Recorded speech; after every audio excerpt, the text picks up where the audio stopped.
Jai Hind friends, welcome to Kalyani IAS Academy. In this lecture, we will study major scientific institutes of India. Now start the lecture and study. We have to study various scientific institutes of India. If we categorize these institutes, then we would find that maximum institutes are related to space technology. For example, ISRO, right? That is Indian Space Research Organization, and this is responsible for all space missions और space programs. इस इसरो जितने भी space mission या space programme को conduct करता है, उनको conduct करने में यह वेरियस सेंटर्स की क्या करता है, हेल्प लेता है. For an example, right, VSSC. अब देखिए, इसरो की यदि सैटेलाइट को लॉन्च करना है तो सैटेलाइट लॉन्च करने के लिए लॉन्च व्हीकल की रिक्वायरमेंट होती है, और लॉन्च व्हीकल डेवलप किए जाते हैं इसरो के centre VSSC, Vikram Sarabhai space centre, जहां पर लॉन्च व्हीकल्स को डेवलप किया जाता है, जैसे SLV, राइट, ASLV, राइट, जितने भी लॉन्च व्हीकल हैं उन सबको VSSC में ही जो है डेवलप किया जाता है, राइट. फिर हो जाएगा लिक्विड प्रपल्सन स्पेस सेंटर हो जाएगा, राइट, और यह इसरो का ऐसा सेंटर है जहां पर लिक्विड प्रोपेलेंट बेस्ड टेक्नोलॉजी को क्या किया जाता है, डेवलप किया जाता है. दरअसल VSSC द्वारा जो डेवलप किए गए फर्स्ट जनरेशन और सेकंड जनरेशन के लॉन्च व्हीकल थे, जैसे फर्स्ट जनरेशन का लॉन्च व्हीकल SLV और सेकंड जनरेशन का लॉन्च व्हीकल हो जाएगा ASLV. ये दोनों ही सॉलिड प्रोपेलेंट बेस्ड टेक्नोलॉजी पर डेवलप किए गए थे, जिनमें HTPV का यूज़ किया जाता था. बट यदि हमको हैवी वेट सैटेलाइट को लॉन्च करना है तो उसके लिए लिक्विड प्रोपल्सन बेस्ड टेक्नोलॉजी का होना बहुत ज़रूरी है, क्योंकि जो लिक्विड फ्यूल है वो मिनिमम स्पेस में मैक्सिमम कैरी किया जा सकता है, और हम हैवी वेट सैटेलाइट को बहुत अधिक अल्टीट्यूड पर जो है लॉन्च करने में पॉसिबल होते हैं. तो LPSC centre liquid propellant based technology को डेवलप करता है, राइट, और LPSC में ही इंडिया का जो है विकास इंजन हो जाएगा, राइट, विकास इंजन जिसका PSLV में यूज किया गया था. साथ ही साथ जो क्रायोजेनिक इंजन है, राइट, वो भी यही, राइट, क्रायोजेनिक जो इंजन है वह भी LPSC सेंटर में ही डेवलप किया गया है, राइट. फिर 4 हो जाएगा यहाँ पर URSC हो जाएगा, UR राव स्पेस सेंटर. इसका प्रीवियस नेम था ISAC, right, ISRO space application centre, जहां पर सैटेलाइट को क्या किया जाता है, डिज़ाइन किया जाता है, डेवलप किया जाता है, सैटेलाइट की क्या की जाती है, टेस्टिंग की जाती है. तो इस तरीके से VSSC और LPSC में लॉन्च व्हीकल की टेक्नोलॉजी डेवलप की जाती है, तो वहीं URSC में, राइट, सैटेलाइट को डिज़ाइन किया जाता है, डेवलप किया जाता है, सैटेलाइट की टेस्टिंग होती है, राइट. और फाइनली फिर SDSC Satish Dhawan space centre से जो जितने भी सैटेलाइट हैं उनको क्या किया जाता है, लॉन्च किया जाता है, क्योंकि इंडिया में SDSC सेंटर में ही लॉन्च पैड है और केवल यहीं से सैटेलाइट को लॉन्च किया जा सकता है, राइट. उसके बाद में हो जाएगा यहाँ पर ISSDN, right, Indian space science data centre, right. ISRO को जितने भी सैटेलाइट लॉन्च करने के लिए जो भी इनिशियल इंफॉर्मेशन चाहिए, राइट, या इनिशियल नॉलेज चाहिए, इंफॉर्मेशन चाहिए, डाटा चाहिए, राइट, वो सब data Indian space science data centre से अवेलेबल होता है. दरअसल इसरो के जितने भी प्रोग्राम्स होते हैं, जितने भी स्पेस मिशन होते हैं, उसका डाटा जो है कहाँ पर, ISSDN में ही स्टोर होता है, और जो अपकमिंग मिशन होते हैं उनमें प्रीवियस डाटा को जो है क्या किया जाता है, यूज़ किया जाता है. फिर हो जाएगा ISRO telemetry, right, ISRO telemetry क्या हो जाएगा, सेंटर हो जाएगा, और यह टेलीमेट्री जो डाटा है वो क्या कराता है, अवेलेबल कराता है, राइट. आफ्टर दैट यहाँ पर हो जाएगा स्पेस एप्लीकेशन सेंटर. जब सैटेलाइट को लॉन्च व्हीकल से लॉन्च कर दिया जाता है तो उस सैटेलाइट का रिमोट सेंसिंग में, ब्रॉडकास्टिंग में, टेलीकम्युनिकेशन में, या कैसे अदर पर्पस के लिए उसका यूज़ किया जा सकता है, उसका एप्लीकेशन कैसे पॉसिबल हो सकता है, ये सब मैनेज किया जाता है, right, space application centre, right, Ahmedabad से, राइट. उसके बाद में, राइट, उसके बाद में हो जाएगा IIST, right, Indian Institute of Science and Technology, right. तो Indian Institute of Space Technology हो जाएगा, और यहाँ पर जो है स्पेस टेक्नोलॉजी के रिगार्डिंग जो है एजुकेशन अवेलेबल कराया जाता है। फिर आई क्या हो जाएगा, RS हो जाएगा, Indian Institute of remote sensing, right. After that यहाँ पर 12, राइट, 12 क्या हो जाएगा, NRSC, right, national remote sensing centre, right. तो इंडिया का जो रिमोट सेंसिंग प्रोग्राम है वो इसी सेंटर की हेल्प से जो है कंडक्ट कराया जाता है, राइट। तो ये जो है NRSC, आफ्टर दैट क्या हो जाएगा, NA national aeronauticals, right, NA national atmospheric research क्या हो जाएगा, लेबोरेटरी हो जाएगा। और यहाँ पर भी जो है एटमॉस्फेरिक रिसर्च के लिए ये क्या है, लेबोरेटरी है, यहाँ पर स्टडी की जाती है।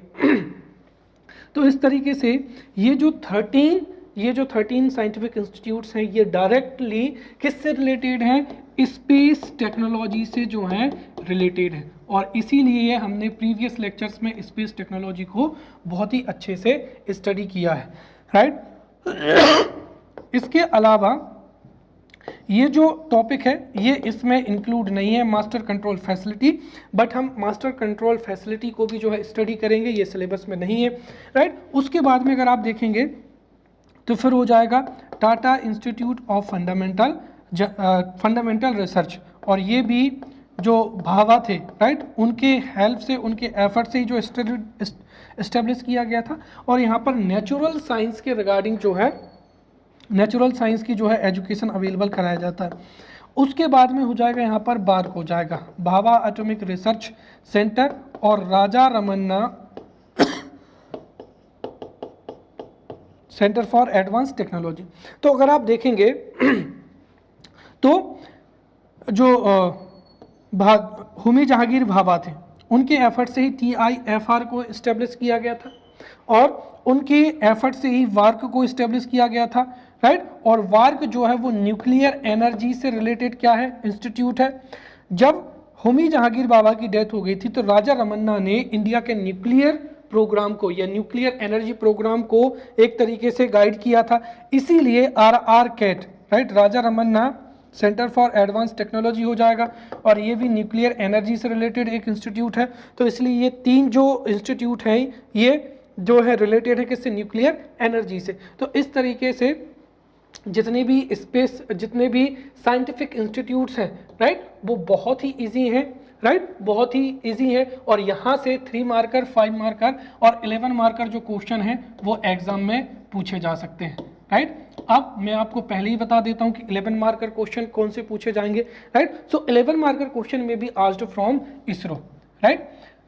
Describe ISRO and what are the achievements of ISRO. This may be asked as a 11 marker question, right? या फिर LPSC सेंटर से जो है 11 मार्कर का क्वेश्चन पूछा जा सकता है, right?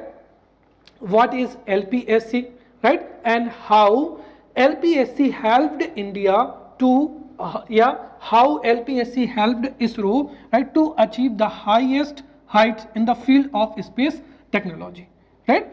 तो ये दोनों से 11 मार्कर क्वेश्चन पूछे जा सकते हैं। आफ्टर दैट 5 मार्कर से जो क्वेश्चन है वो VSSC से, राइट, VSSC से, इसरो एप्लीकेशन सेंटर से, IST से, IRS से, ये जो है 5 मार्कर क्वेश्चन पूछे जा सकते हैं। वार्क से 5 मार्कर क्वेश्चन पूछा जा सकता है, राइट। और उसके बाद में DRDO से भी जो है 5 मार्कर का क्वेश्चन जो है पूछा जा सकता है। फिर 3 मार्कर में अगर क्वेश्चन पूछा जाता है तो वो है इंस्टीट्यूट का एस्टेब्लिशमेंट कब हुआ है, right, for which the institution non, ये आप पॉइंट जो है एग्जाम में मेंशन कर सकते हैं। और थर्ड कोई आप एक एग्जांपल जो है दे सकते हैं, राइट। तो इस तरीके से यहाँ से क्वेश्चन अगर पूछा जाता है so definitely, right, you must have material so that you could answer it, right. And I would teach you in this way that you don't need to cram it, right. अगर आप इनको बहुत अच्छे से समझ लेंगे तो डेफिनेटली आपको कम से कम याद करने की जरूरत पड़ेगी, right. So let's study, right, let's study the first which is Indian space research organisation, right. ISRO India में स्पेस मिशन, स्पेस प्रोग्राम या स्पेस टेक्नोलॉजी से रिलेटेड टेक्नोलॉजी को डेवलप करने के लिए रिस्पॉन्सिबल ऑर्गेनाइजेशन है, राइट। और इसरो एक ऐसा ऑर्गेनाइजेशन है, राइट, जिसको या हम कह सकते हैं कि जिसकी शुरुआत थी, जिसकी बिगिनिंग थी, वो बहुत ही लो लेवल से हुई थी। और नाउ डेज इसरो जो वर्ल्ड की मोस्ट इंपॉर्टेंट स्पेस एजेंसीज हैं उनमें से क्या है, एक है। So now days ISRO is one of the right most important space agencies of the world, right. और इसरो इंडिया में स्पेस रिसर्च ऑर्गेनाइजेशन है जो कि वेरियस जो स्पेस प्रोग्राम्स हैं या स्पेस मिशंस हैं उनके लिए क्या किया जाता है, जाना जाता है, राइट। इसरो को डेवलप किया गया था 15 अगस्त 1969 को, right. Actually at first India में जो स्पेस प्रोग्राम है, the beginning of space programme in India was with the establishment of INCOSPAR, right. तो इंडिया में इनकॉस्पर को 1962 में क्या किया गया था, एस्टेब्लिश किया गया था। तो इंडिया में INCOSPAR, Indian National Committee for Space and Research, was established in 1962 और यहीं से इंडिया का स्पेस प्रोग्राम जो है लॉन्च हुआ था, राइट। फिर इनकॉस्पर को ही सक्सीड किया था इसरो ने ऑन द 15 अगस्त 1969 को। इसका हेडक्वार्टर कहाँ पर है, बेंगलुरु में है। और इसको जो फर्स्ट चेयरमैन है वो डॉक्टर विक्रम साराभाई है, and doctor Vikram Sarabhai was the first chairman of INCOSPAR in 1962। ISRO का मोटो क्या है, तो space technology in the service of mankind, right. And इसका जो पेरेंट ऑर्गेनाइजेशन है वो क्या हो जाएगा, डिपार्टमेंट ऑफ स्पेस हो जाएगा। इनिशियली जो इसरो है या इनकॉस्पर है उसको राइट जो है atomic energy, right, department DAE, department of atomic energy के अंडर क्या किया गया था, DAE के अंदर जो है एस्टेब्लिश किया गया था। But later department of space को स्टैब्लिश किया गया और डिपार्टमेंट ऑफ स्पेस के अंडर ही इसरो कार्य करता है। श्रीधर पनिकर सोमनाथ ये जो हैं ये इसरो के क्या है, करंट जो है चेयरमैन है, राइट। सो 3 मार्कर और 5 मार्कर क्वेश्चन में भी asked in the examination, right, then you can write this information, clear. So Indian space research Organisation और ISRO is one of the most important space agencies of the world, right. And Indian Space Research Organization or ISRO was established on 15th of August 1969. Its headquarter is in right Bangalore. Dr. Vikram Sarabhai was the first chairman of ISRO or INCOSPER, and the motto of ISRO is space technology in the service of mankind, right. It works under the Department of Space, and the current chairman of ISRO is Sridhar Panikkar Somnath. Now we will study the history of ISRO, right, and this may be asked as a 5 marker question, right. तो जैसा कि मैंने बताया कि India में जो space programme है, India में स्पेस प्रोग्राम लॉन्च हुआ था 1969 में, राइट। और डॉक्टर विक्रम साराभाई के एफर्ट से ही इंडिया में स्पेस प्रोग्राम को लॉन्च किया गया था। और स्पेस प्रोग्राम लॉन्च हुआ था इनकॉस्पर के एस्टेब्लिशमेंट से, right. So Indian National Committee for Space Research, right. तो Indian National Committee for Space Research और INCOSPAR was established in 1962 under Department of Atomic Energy with the efforts of Dr. Vikram Sarabhai, and this INCOSPER was established under the chairmanship of Dr. Vikram Sarabhai. Therefore, Dr. Vikram Sarabhai is known as the father of Indian space program, right. अब जैसे ही इनकॉस्पर का establishment हुआ था उसके बाद में TERLS को क्या किया गया था, एस्टेब्लिश किया गया था। Thumba equatorial rocket launch station was established in Thumba, right, Kerala on 21 November 1963, right. और TRLS का एस्टेब्लिशमेंट जो था वो इनकॉस्पर की क्या थी, मेजर अचीवमेंट थी, राइट। इससे स्पेस प्रोग्राम जो है वो स्पेस प्रोग्राम में बूम आई। क्यों? क्योंकि देखिए जो Thumba equatorial rocket launch station है ये अर्थ की जो मैग्नेटिक इक्वेटर है, राइट, उसके क्या है, समीप है। आपको पता होगा कि ये हमारा क्या हो जाएगा, इंडिया हो जाएगा, राइट, इस तरीके से ये यहाँ पर। तो ये यहाँ पर जो है ना, यहीं पे लगभग यहाँ से क्या है, देखिए ये जो इक्वेटर है ये 0 degree. I am talking about magnetic equator, right. और जो थुम्बा है, right, the magnetic equator passes from the Thumba, therefore यहाँ से सैटेलाइट को राइट यहाँ से जो लॉन्च व्हीकल्स हैं उनको लॉन्च करना, टेस्ट करना बहुत ही क्या होता है, इजी होता है। इसलिए जैसे TERLS इस्टेब्लिशमेंट हुआ था उससे इंडियन स्पेस प्रोग्राम में क्या हुई, बूम आई, राइट। उसके बाद में अगर हम देखें तो जब इनकॉस्पर का इस्टेब्लिशमेंट हुआ था, at that time INCOSPAR did not have previous knowledge, right, as well as manpower. Therefore INCOSPAR ने इनिशियली जो थे sounding rocket, right, sounding rocket पर वर्क करना स्टार्ट किया। And INCOSPAR purchased sounding rocket from USSR, right, America, USA and France. Nike Apache was purchased from USA, right, तो Nike Apache was purchased from USA। फिर India में उस technology को क्या किया जाता था, टेस्ट किया जाता था और USA से जो नाइक एपोस को परचेज किया गया था उसको सक्सेसफुली लॉन्च किया गया था 1963 में, राइट। तो first sounding rocket that was Nike Apache purchased from USA was launched in 1963 under INCOSPAR, right. और in sounding rocket in sounding rocket की जब लॉन्चिंग हुई और इनको अगेन जो है साउंडिंग रॉकेट को लॉन्च किया गया तो इससे इसरो को काफ़ी ज़्यादा क्या हुआ, नॉलेज एक्वायर हुआ। और इसी नॉलेज के बेस पर ही इसरो ने satellite launch vehicle SLV, ASLV, PSLV और GSLV को क्या किया है, इस्टेब्लिश किया है, राइट। जब इसरो का जो साउंडिंग रॉकेट प्रोग्राम था जब वो लॉन्च हो चुका था उसके बाद में इसरो को एक इंडिपेंडेंट ऑर्गेनाइजेशन के रूप में फंडिंग की रिक्वायरमेंट भी थी और बेहतर एडमिनिस्ट्रेशन की भी रिक्वायरमेंट थी। इसीलिए जो INCOSPAR, right, Indian National Committee for Space Research थी, राइट, उसको रिप्लेस किया गया इसरो के द्वारा Indian space research Organisation. So इस तरीके से 15 अगस्त को, राइट, इसरो को लॉन्च किया गया। उसके बाद में मैंने बताया था कि जो इनकॉस्पर है वो डिपार्टमेंट ऑफ एटॉमिक एनर्जी के जो है अंडर वर्क करता था और डिपार्टमेंट ऑफ एटॉमिक एनर्जी की जो फील्ड है वो that is different from the space programme. इसलिए space commission and department of space were established, right, in the year 1972 for the smooth functioning of the Indian space programme. और ISRO works under the department of space, right. तो और इस तरीके से अगर हम देखें तो ये इसरो की क्या रही है, हिस्ट्री रही है। तो ये पूरा का पूरा जो है आप 5 मार्कर में लिख सकते हैं, राइट। मैंने बहुत अच्छे से आपको एक्सप्लेन कर दिया है।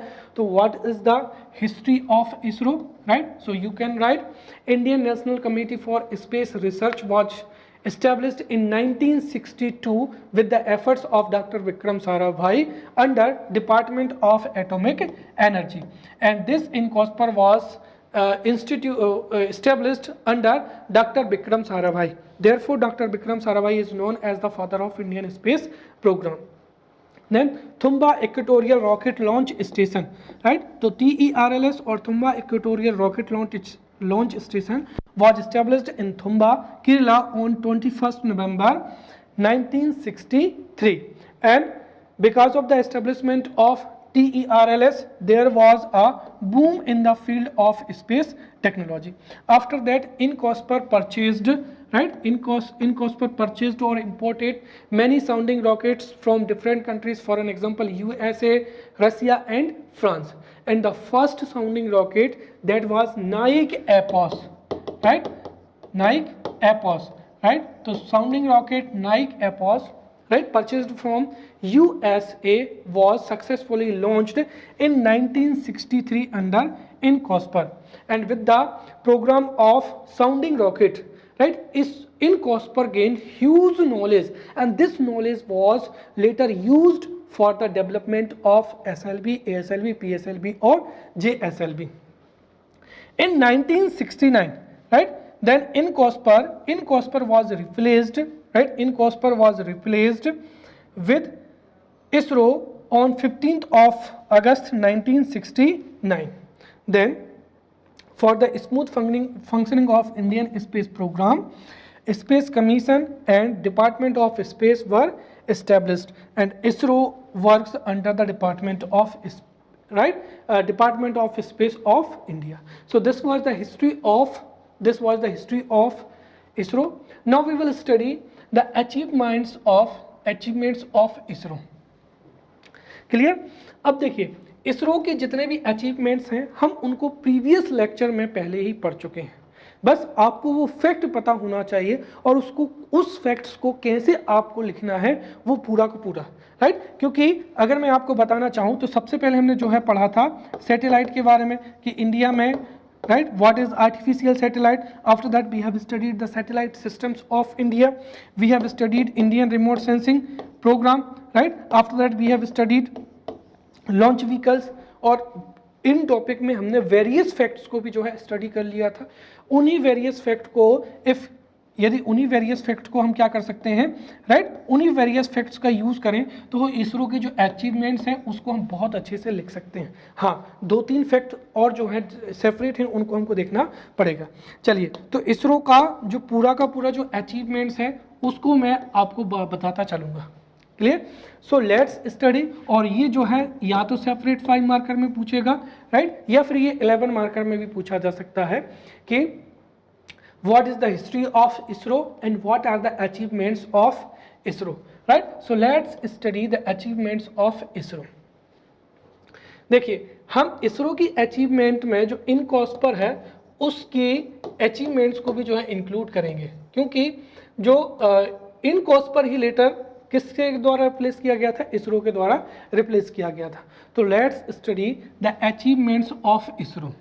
See, after the independence, right, after the independence of India, with the efforts of Dr. Vikram Sarabhai, right, in COSPER, right, Indian National Committee for Space and Research, so with the efforts of Dr. Vikram Sarabhai, in COSPER was established in 1962, right, in 1963, right, Thumba Equatorial Rocket Launching Station was established in 1963. तो TAERLS को कब establish किया गया था? 1963 में। तो Thumba rocket, right, Thumba equatorial rocket launching station was established in 1963 और इससे इंडियन स्पेस प्रोग्राम में बूम आई। क्यों? क्योंकि जो मैग्नेटिक इक्वेटर है वो कहाँ से? थुम्बा से पास होती है, right? So Thumba equatorial rocket launching station was established in 1963 and this was the first achievement of ISRO. After that INCOSPAR ने वेरियस कंट्रीज से जो साउंडिंग रॉकेट हैं वो परचेज किए थे, राइट, और उनको इंडिया में टेस्ट किया गया था, right, and INCOSPAR purchased sounding rockets from USA, right, USA, USSR and France, and in COSPER successfully tested first sounding rocket, that is Nike Epos, right? So Nike Epos is a sounding rocket which was purchased from USA and this was successfully launched in 1963, right? After that Space Application Center, right, sorry, Satellite Application Center was established in Ahmedabad in 1966 or 67. दरअसल जब satellite को उसकी orbit में place किया जाता है तो उस सैटेलाइट का यूज़ टेलीकम्युनिकेशन में, ब्रॉडकास्टिंग में या रिमोट सेंसिंग में करना है या उसके कैसे उसका कहाँ पर यूटिलाइज करना है, ये सब जो है उसके लिए स्पेस एप्लीकेशन सेंटर को जो है इस्टेब्लिश किया गया था। तो satellite application centre was established in Ahmedabad in 1966-67। After that, for the smooth functioning of Indian Space Program, Space Commission and Department of Space were established in 1972 and ISRO works under the Department of Space, right? फिर ISRO का जो हम कह सकते हैं कि the biggest achievement of ISRO is कि 1975 तक ISRO has developed the technology to design the artificial satellite in India.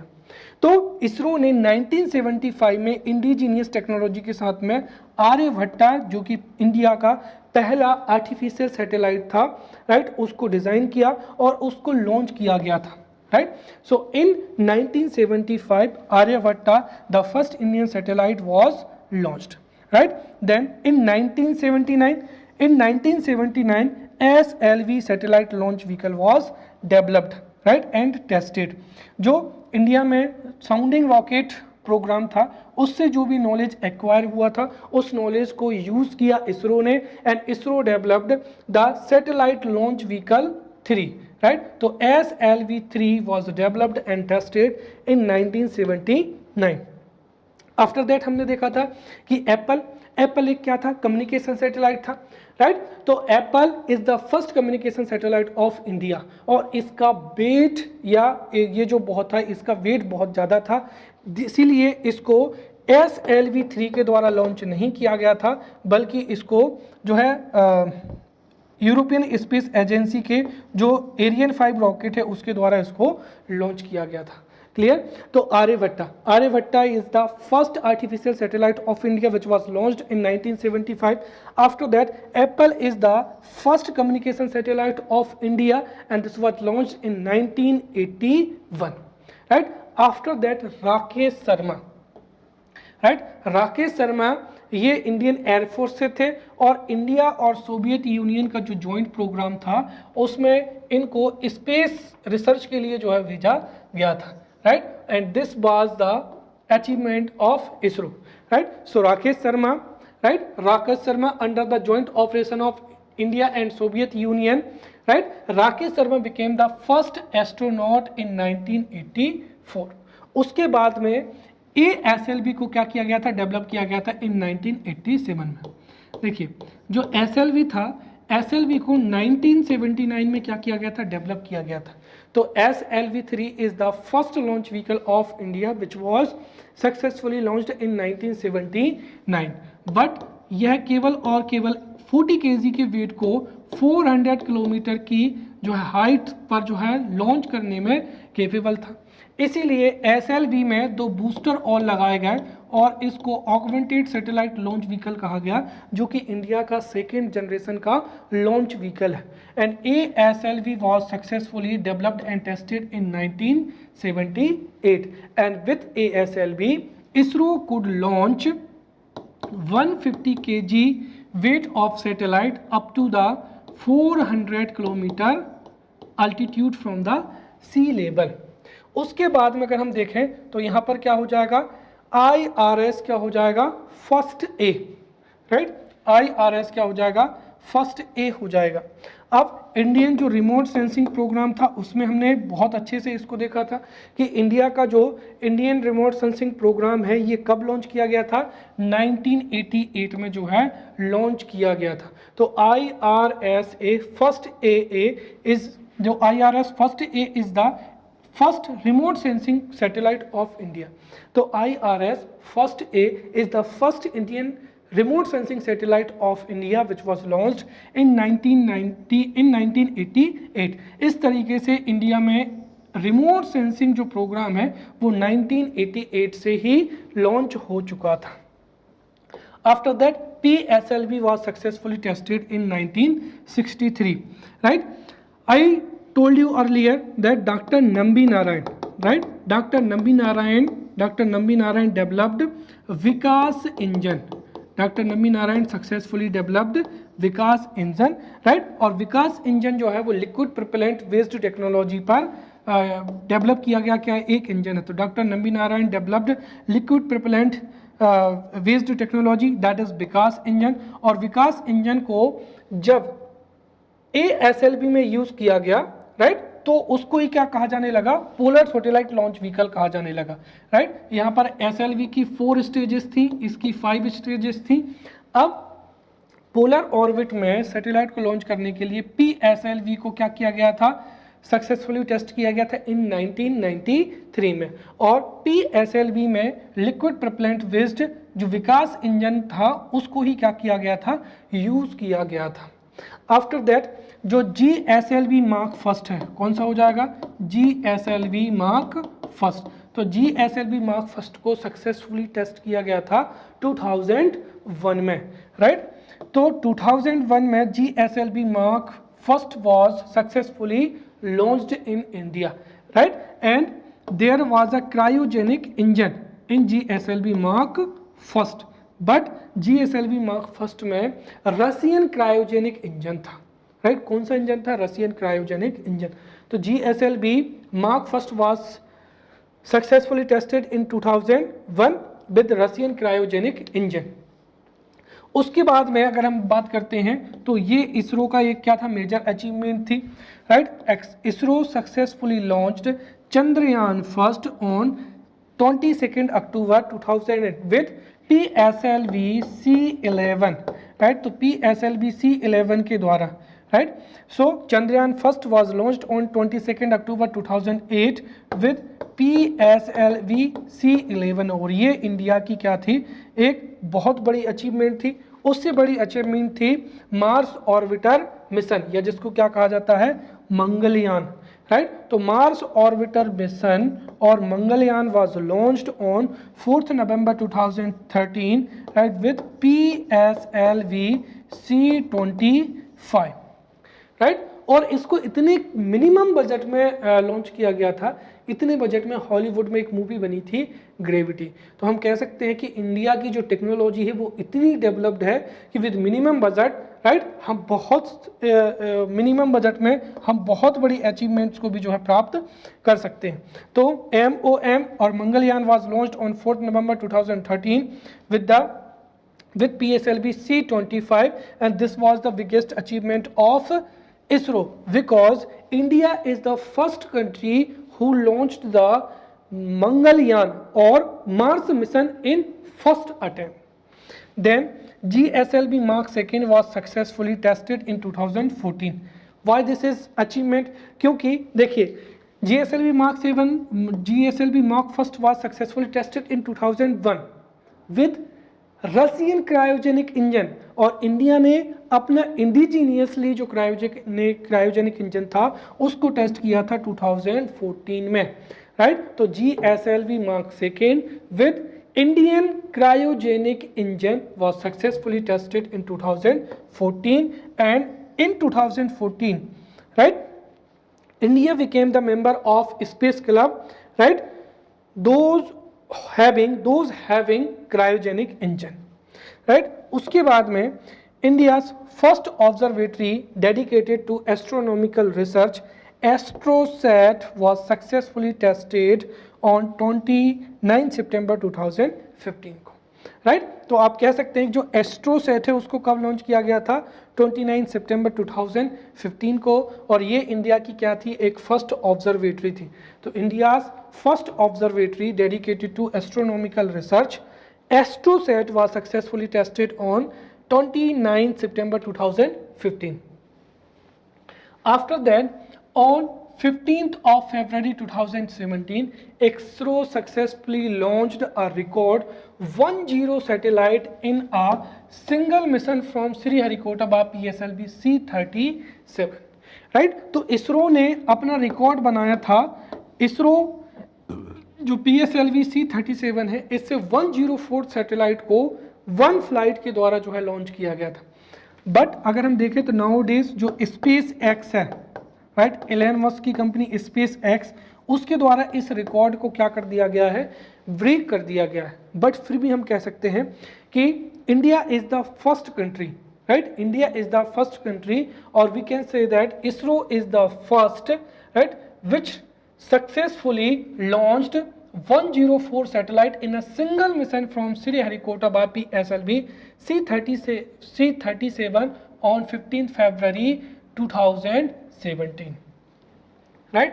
After that Chandrayaan जो कि सक्सेसफुली क्या था, सक्सेसफुली मतलब पार्शियली सक्सेसफुल था, क्योंकि ऑर्बिटर जो है वो सक्सेसफुल है, बट जो लैंडर विक्रम है, राइट, और प्रज्ञान रोवर ये जो है आउट ऑफ ऑर्डर है, ये वर्किंग कंडीशन में नहीं है, राइट। तो Chandrayaan second was successfully launched on 22 July 2019 by GSLV Mark III, right, and these are the achievements of ISRO. With these अगर हम इसरो के फ्यूचर प्रोग्राम्स पे और देखें तो इसरो डे बाय डे अपनी टेक्नोलॉजी को डेवलप करता जा रहा है और स्पेस को एक्सप्लोर कर रहा है, राइट। इंडिया के जितने भी प्रोग्राम हुए हैं वो अनमैन्ड है, राइट, क्या है, अनमैन्ड है, which means that India did not send a astronaut in the space so for, और उसके लिए कौन सा है, गगनयान है। तो फ्यूचर प्रोग्राम्स में अगर हम देखें so there is a Gaganyaan, right, which which was to be launched in 2022, but because of corona pandemic ये 2022 में लॉन्च नहीं हो पाया है, राइट। Now this will be launched in 2023। अब गगनयान क्या है इसको भी मैंने बता दिया है, राइट, कि 5 ब्यूमनॉट्स, इंडिया में एस्ट्रोनॉट्स को ब्यूमनॉट्स कहा गया, तो 5 ब्यूमनॉट्स वुड बी, राइट, जो है 5 vyomanauts would be sent to space for the space research and this programme would be known as Gaganyaan. तो गगनयान को 2023 में जो है लॉन्च किया जाएगा, जिसमें 5 ब्यूमनॉट्स को स्पेस रिसर्च के लिए जो है स्पेस में भेजा जाएगा। देन आदित्य क्या हो जाएगा, L1 हो जाएगा, and Aditya L1 is a solar mission. Aditya L1 is a satellite which would be launched for the study of outer layer of the sun, corona, और इसको भी 2022 में लॉन्च किया जाना था, बट अब ये अगेन 2023 में लॉन्च होगा। देन सेकेंड क्या हो जाएगा, Mangalyaan second, right, second satellite would be sent to Mars, and next हो जाएगा यहाँ पर Shukrayaan, right, and satellite would be launch to Venus. So these are the future programs of ISRO. So on the basis of these we can assess the achievements of ISRO, right?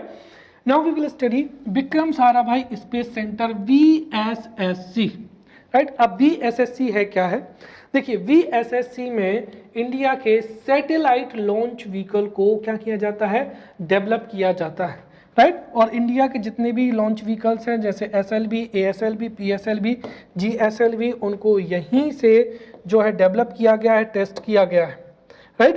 And next second is कि satellite को launch करने में जो difficult technology है वो launch vehicle की ही होती है, राइट, और उनको VSSC सेंटर में ही लॉन्च किया जाता है।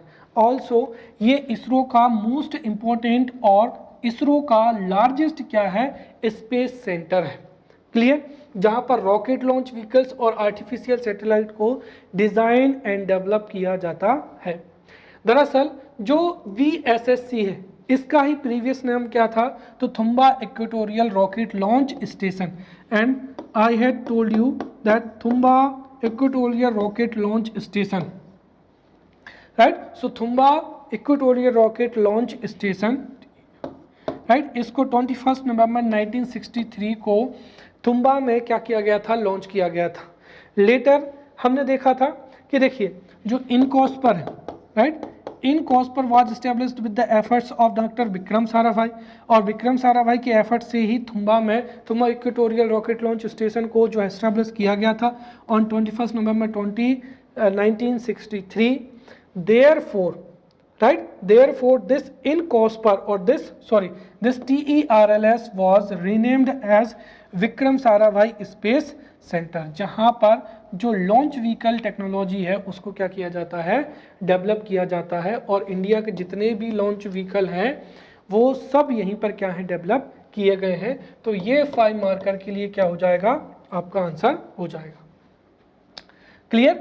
तो अगर विक्रम साराभाई के बारे में हम बताना चाहें तो विक्रम साराभाई स्पेस सेंटर और VSSC is the largest centre of ISRO and VSSC is the most important centre of ISRO, right. Rocket launch vehicles, right, rocket launch vehicles और launch vehicle technology and artificial satellites are tested and developed in this centre, right, and this center was established as Thumba Equatorial Rocket Launch Station on 21st November 1963. Later it was renamed in the honor of father of Indian space program Dr. Vikram Sarabhai. All launch vehicles of India as SLV, ASLV, PSLV or GSLV and the upcoming future launch vehicles are developed here. Clear? Next हो जाएगा यहाँ पर LPSC centre Bangalore और liquid propulsion system centre क्या हो जाएगा, बेंगलोर। हमारा जो फर्स्ट जनरेशन का लॉन्च व्हीकल था SLV, राइट, और जो सेकेंड जनरेशन का लॉन्च व्हीकल था ASLV, राइट, जिसमें से SLV, राइट, ये 40 kg वेट को और ASLV 150 kg वेट के सैटेलाइट को, राइट, 400 किलोमीटर की हाइट पर लॉन्च करने में केपेबल था, राइट। और हम 400 kg का जो सैटेलाइट है उसमें कम्युनिकेशन सैटेलाइट जो है हम जो है लॉन्च नहीं कर सकते, क्योंकि कम्युनिकेशन सैटेलाइट के लिए उसमें हैवी पेलोड होता है, उसमें कई राडार्स हैं या कई और अदर जो इक्विपमेंट्स हैं वो हमको फिट करने होते हैं, इसलिए कम्युनिकेशन सैटेलाइट जो है हैवी वेट सैटेलाइट होता है। और कम्युनिकेशन सैटेलाइट या रिमोट सेंसिंग सैटेलाइट को जो है लॉन्च करने के लिए हमको powerful, right, powerful launch vehicle क्या होता है, रिक्वायरमेंट होता है। अब पावरफुल लॉन्च व्हीकल डेवलप करने के लिए हमें लिक्विड प्रोपल्सन बेस्ड जो टेक्नोलॉजी है उसका यूज़ करना चाहिए, क्योंकि लिक्विड प्रोपल्सन बेस्ड जो टेक्नोलॉजी होती है, राइट, वो पावरफुल टेक्नोलॉजी होती है। और चूंकि जो लिक्विड फ्यूल होता है, राइट, लिक्विड फ्यूल को हम मिनिमम स्पेस में मैक्सिमम क्या कर सकते हैं, कैरी कर सकते हैं, और उसकी वजह से पावरफुल जो लॉन्च व्हीकल है वो डेवलप किया जा सकता है, राइट। इस वजह से जो लिक्विड प्रोपल्सन बेस्ड टेक्नोलॉजी है उसको डेवलप करने की रिक्वायरमेंट पड़ी। और इसके लिए 30 नवंबर 1985 को जो विक्रम साराभाई स्पेस सेंटर है उसमें लिक्विड प्रोपेलेंट सिस्टम सेंटर को क्या किया गया था, इस्टेब्लिश किया गया था, राइट। तो लिक्विड प्रोपेलेंट सिस्टम जो यूनिट थी, सॉरी, लिक्विड प्रोपेलेंट सिस्टम जो यूनिट थी उसको 30 नवंबर 1985 को VSSC Vikram Sarabhai space centre में ही जो है इस्टेब्लिश किया गया था। फिर लेटर जैसे जैसे इंडिया में लिक्विड प्रोपल्सन बेस्ड टेक्नोलॉजी को डेवलप करने में हमको जो है अधिक एफर्ट्स की रिक्वायरमेंट थी, इसलिए इसको लिक्विड प्रोपल्सन सेंटर के रूप में 1 जून 1987 में हमने क्या कर दिया था, इस्टेब्लिश कर दिया गया था। और जो LPSC है वह है लिक्विड प्रोपल्सन बेस्ड टेक्नोलॉजी, जिसमें हम एक कह सकते हैं क्या हो जाएगा, विकास इंजन हो जाएगा, और दूसरा क्या हो जाएगा, क्रायोजेनिक इंजन हो जाएगा। इन दोनों के डेवलपमेंट या इन दोनों को जो डेवलप किया गया है वो LPSC सेंटर जो है बेंगलुरु में ही किया गया है। इसका एक हेडक्वार्टर जो है वो तिरुवनंतपुरम में है, केरला में, और दूसरा वलियामाला कहां पर है, बेंगलुरु में है, राइट। और इन दोनों सेंटर में ही लिक्विड प्रोपल्सन जो टेक्नोलॉजी है उसको क्या किया जाता है, डेवलप किया जाता है, राइट। इसके अलावा भी यहाँ पर इस टेक्नोलॉजी से बेस्ड जो अदर इक्विपमेंट्स हैं उनको डेवलप किया जाता है। तो इस तरीके से यदि 5 मार्कर में हम पूछें तो हम इंट्रोडक्शन में लिख सकते हैं, राइट, कि द फर्स्ट जनरेशन और second generation launch vehicles of India were not capable to launch communication satellite और heavy weight satellite in space, therefore liquid propulsion based technology was to be developed in India. Therefore liquid propulsion system unit, right, the liquid propulsion system unit was established on 30 November 1985 in VSSC center. Later जो liquid propulsion system unit थी, right, इसे ही liquid propulsion system centre के रूप में 1 जून 1987 में क्या कर दिया गया था, एस्टेब्लिश कर दिया गया था। तो LPSC centre was established on 1 June 1987 and LPSC is a major center for the development of advanced propulsion stages or liquid propulsion stages for the launch vehicles, right. LPSC is a research and development center for the center functioning under the Indian Space Research Organization. तो यह इसरो का एक centre है जहां पर research and development किया जाता है, right, for the development of advance propulsion stages और लिक्विड प्रोपल्सन स्टेजेस, राइट। इसकी 2 यूनिट्स हैं, राइट, एक कहां पर हो जाएगी, तिरुवनंतपुरम इन केरला एंड वलियामाला इन बेंगलुरु कर्नाटका। इसके अलावा भी जो सॉलिड प्रोपल्सन बेस्ड टेक्नोलॉजी है augmented by liquid propulsion complex, वो कहाँ पर है, महेंद्रगिरी में है। तो एक तरीके से LPSC के 3 जो है यूनिट हो जाएंगी, राइट, तिरुवनंतपुरम केरला, वलियामाला बेंगलोर एंड क्या हो जाएगा, महेंद्रगिरी हो जाएगा, ठीक है। जो LPSC सेंटर है इसमें liquid propulsion based stage, right, जिसको हम क्या कहते हैं, विकास इंजन कहते हैं। तो यहाँ पर LPSC सेंटर में LPSC is engaged in the development of liquid propulsion based technology and cryogenic propulsion stages for launch vehicles and auxiliary propulsion system for both launch vehicles as well as satellite। और यहीं पर विकास engine को तथा cryogenic engine को क्या किया गया है, डेवलप किया गया है, right. Manufacturing facilities, development of transducers and integration of satellite propulsion system are done in Bengaluru. तो ये कहां पर किया जाता है, बेंगलुरु में किया जाता है। LPSC has developed indigenous cryogenic upper stage for GSLV, right, in 2014। Clear. तो जो LPSC है, LPSC ने ही PSLV, राइट, PSLV के लिए जो विकास इंजन है वो क्या किया है, डेवलप किया है, एज वेल एज GSLV के लिए जो क्रायोजेनिक इंजन है वो भी किसके द्वारा डेवलप किया गया है, राइट, LPSC के द्वारा ही डेवलप किया गया है। और इसके जो डायरेक्टर हैं वो कौन है, डॉक्टर V नारायण हो जाएंगे, राइट। तो इस तरीके से LPSC को लिक्विड प्रोपल्सन सिस्टम यूनिट के रूप में 30 नवंबर 1985 को VSSC में इस्टेब्लिश किया गया था। लेटर इसको एक इंडिपेंडेंट सेंटर के रूप में, इंडियन लिक्विड प्रोपल्सन सेंटर के रूप में 1 जून 1987 को इस्टेब्लिश किया गया। इसका हेड जो है, इसकी जो यूनिट्स हैं वो तिरुवनंतपुरम में है, राइट, और वलियामाला कहाँ पर, बेंगलुरु में है। इसके अलावा महेंद्रगुरु में है। यहीं पर जो है विकास इंजन और क्रायोजेनिक इंजन को डेवलप किया गया है।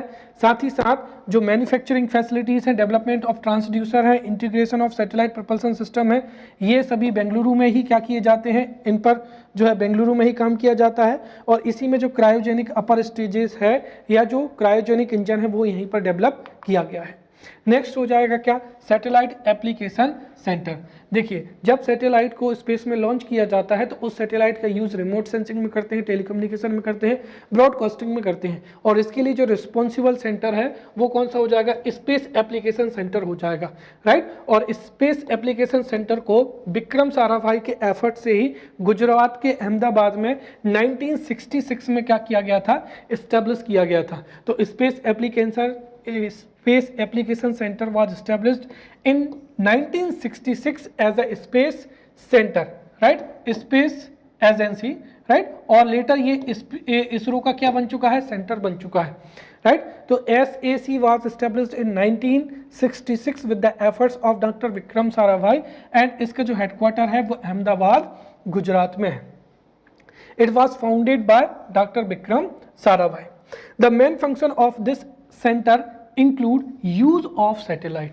तो सैटेलाइट का यूज कैसे करना है वो इसका मेन फंक्शन है। ये 3 मार्कर के लिए सीधा सीधा क्या हो जाएगा, आंसर हो जाएगा। The main function of satellite application centre is the use of satellite in telecommunication, telecommunication में, राइट। तो the use of satellite in telecommunication, use of satellite in broadcasting, right, and use of satellite in communication and television broadcasting, remote sensing for survey and management of natural resources, right। तो जो remote sensing में satellite का use करना और उस remote sensing के द्वारा India के जो नेचुरल रिसोर्सेज हैं उनको मैनेजमेंट करना, मीटियोरोलॉजी में यूज करना, राइट, लैंड मेजरमेंट करना, राइट, और इन्वायरमेंटल सर्वे को भी कंडक्ट करना। इसके जो डायरेक्टर हैं 2021 में वो नीलेश M देसाई हैं। नेक्स्ट हो जाएगा यहाँ पर UR स्पेस सेंटर, राइट, और अर्लियर इसको आईसैक से नाम से जाना जाता था, राइट। यहाँ पर सैटेलाइट को डिजाइन किया जाता है, डेवलप की जाता है और उनकी टेस्टिंग की जाती है। बिल्कुल सिंपल है, राइट।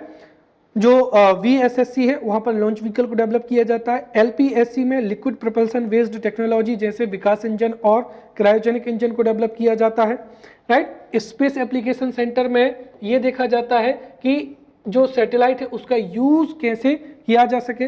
और URSC में सैटेलाइट को क्या किया जाता है, डिजाइन एंड डेवलप किया जाता है। इसको 1993 में एस्टेब्लिश किया गया था, हेडक्वार्टर है बेंगलुरु में, राइट। और यहाँ पर डिजाइन, कंस्ट्रक्शन एंड टेस्टिंग जो है सैटेलाइट की होती है।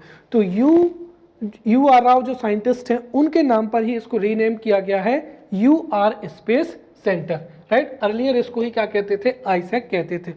तो UR स्पेस सेंटर और URSC was established in 1993. Its headquarter is in Bangalore and earlier it was known as ISAC, right. This is known for design, construction, testing and management of satellite projects, right. तो design, construction, testing and management of satellite projects.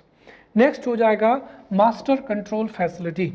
तो जब किसी satellite को अर्थ के किसी orbit में launch कर दिया जाता है, राइट, तो लॉन्च करने के बाद में उसको कंट्रोल करना, राइट, कंट्रोल करना क्या होता है, रिक्वायर्ड होता है कि सैटेलाइट की वेलोसिटी कितनी है, राइट, सैटेलाइट का जो मूवमेंट है वो किस तरीके से है, उससे डाटा को सेंड करना और डाटा को रिसीव करना, right, all is done through master control facility, right. तो मास्टर कंट्रोल फैसिलिटी अर्थ पर वह सेंटर होता है जहां से सैटेलाइट को कंट्रोल किया जाता है, right.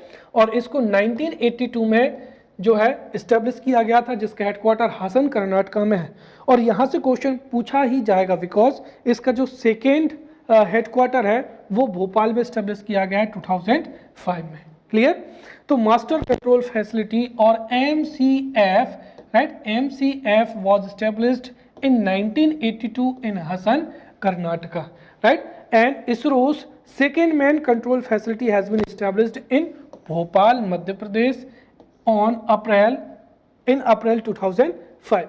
The main function of master control facility is to place the satellite in orbit, establish regular contact, right, regular contact with the satellite, right, and center, and establish monitoring and control over all the activities of the satellite in orbit. तो satellite की जो every activity है उसको control करना ही जो function है वो है MCF का। फिर हो जाएगा Satish Dhawan space centre SDSC। जो सैटेलाइट है उसको लॉन्च व्हीकल के द्वारा क्या किया जाता है, लॉन्च किया जाता है। जैसे ये लॉन्च व्हीकल हो जाएगा, ये इसकी क्या हो जाएंगी, फर्स्ट स्टेज हो जाएंगी, और ये यहाँ पर क्या लगे हुए हैं, बूस्टर्स लगे हुए हैं। अब जब सैटेलाइट जो है उसको लॉन्च किया जाता है तो उसको लॉन्च करने के लिए एक क्या होती है, लॉन्च पैड की रिक्वायरमेंट होती है, जो कि क्या होती है, एक लार्ज बिल्डिंग होती है, राइट। और इसी लार्ज बिल्डिंग पर 90 डिग्री के साथ में इस लॉन्च व्हीकल को रखा जाता है। और इंडिया में केवल और केवल एकमात्र लॉन्च स्पेस सेंटर है, वो कौन सा है, सतीश धवन स्पेस सेंटर। यहाँ पर 2 लॉन्च पैड्स हैं, एक लॉन्च पैड्स पहले था और एक लॉन्च पैड जो है डेवलप किया जा रहा है। तो देयर आर 2 लॉन्च पैड्स जहां से सैटेलाइट को क्या किया जाता है, लॉन्च किया जाता है, राइट। तो सतीश धवन स्पेस सेंटर, यहाँ से सैटेलाइट को लॉन्च किया जाता है। तो सतीश धवन स्पेस सेंटर, तो Satish Dhawan space centre was established on 1st October 1971. It was established on 1st October 1971. It was renamed as Satish Dhawan Space Center on 5th September 2002 after ISRO chairman Satish Dhawan. तो पहले इसको श्री हरिकोटा रेंज के नाम से जाना जाता था।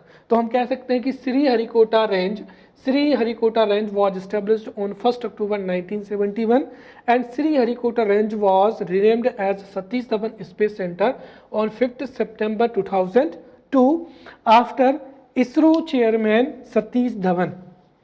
The center is located in Sri Harikota, Nellore in Andhra Pradesh and it is a rocket launch center. यहाँ से ही रॉकेट लॉन्च सेंटर है, मतलब यहाँ से ही सैटेलाइट को लॉन्च किया जाता है, लॉन्च व्हीकल को लॉन्च किया जाता है। तो it is a rocket launch centre which means all satellites of India are launched through launch vehicle from this centre, right. Its director is, right, Arumugam Rajarajan, right. Next क्या हो जाएगा यहाँ पर, इसरो टेलीमेट्री एंड क्या हो जाएगा, मॉनिटरिंग सेंटर हो जाएगा। अब देखिए सैटेलाइट को लॉन्च करने के लिए जो टेलीमेट्री डाटा है, राइट, टेलीमेट्री डाटा है वो क्या होता है, रिक्वायरमेंट होता है, राइट। जैसे सैटेलाइट का वेट है, राइट, तो सैटेलाइट का जो वेट है, अब उस वेट है साथ ही साथ सैटेलाइट को कितनी हाइट पर जो है लॉन्च करना है, तो सैटेलाइट का वेट कितना है, फिर उसको कितनी हाइट पर वेस्ट करना है, जितनी हाइट है। जैसे हमने मान लिया कि अगर 400 किलोमीटर की हाइट पर जो है 500 kg के सैटेलाइट को लॉन्च करना है, तो लॉन्च व्हीकल की कितनी वेलोसिटी होनी चाहिए, राइट। जो लॉन्च व्हीकल है वो सैटेलाइट को कितने सेकेंड्स में या कितने टाइम में उस ऑर्बिट में जो है पहुंचा देगा। तो इसको ही हम क्या कहते हैं, टेलीमेट्री डाटा कहते हैं, जो कि अवेलेबल कराया जाता है आइस्ट्रैक के द्वारा, राइट। तो इसरो टेलीमेट्री एंड क्या हो जाएगा, मॉनिटरिंग सेंटर। राइट। तो ISRO telemetry and monitoring centre जो है वो इसका हेडक्वार्टर कहाँ पर है, बेंगलोर है। तो its headquarter and satellite control centre are located in Bangalore. तो ISTRAC का जो हेडक्वार्टर है, right, ISTRAC's headquarter and satellite control center are located in Bangalore. It has land centers at Sriharikota, Thiruvananthapuram, Bangalore, Lucknow, Port Blair and Mauritius. Right, इसका ISTRAC का जो headquarter है वो बेंगलोर में है और लैंड सेंटर्स हैं श्रीहरिकोटा, तिरुवनंतपुरम, बेंगलोर, लखनऊ, पोर्ट ब्लेयर एंड मॉरिशस में।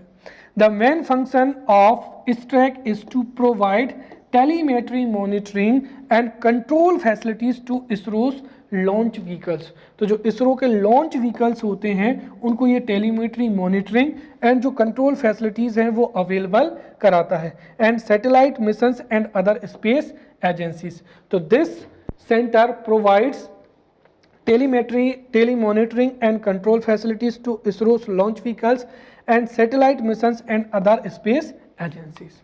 राइट, नेक्स्ट हो जाएगा यहाँ पर ISSDN हो जाएगा, इस इंडियन स्पेस साइंस डाटा क्या हो जाएगा, सेंटर हो जाएगा। तो ये क्या है, यहाँ पर डेटा सेंटर है। इसरो जितने भी प्रोग्राम को लॉन्च करता है उसके डाटा को स्टोर किया जाता है ISSDN में, और जो फ्यूचर जितने भी स्पेस प्रोग्राम होते हैं उनके लिए जो भी रिक्वायर्ड स्टैटिक्स या जो भी डाटा रिक्वायर्ड होता है, राइट, वो इसी डाटा सेंटर के द्वारा क्या किया जाता है, अवेलेबल कराया जाता है। तो Indian space science data centre, right, तो Indian space science data centre का हेडक्वार्टर है बेंगलुरु में। It was established, ISSDN was established in 2008 by ISRO, और ये इसरो का सेंटर है। तो ISSDN का हेडक्वार्टर बेंगलोर एस्टेब्लिश हुआ है 2008 में बाय इसरो के द्वारा, and the primary this ISSDN is the primary data centre for the payload data collection of Indian space science missions. So in this way we have studied various institutes related to space technology, right, and we have studied more than about 1 hour. So the remaining scientific institutes of India would be studied by us in the upcoming lecture. Till then, thank you.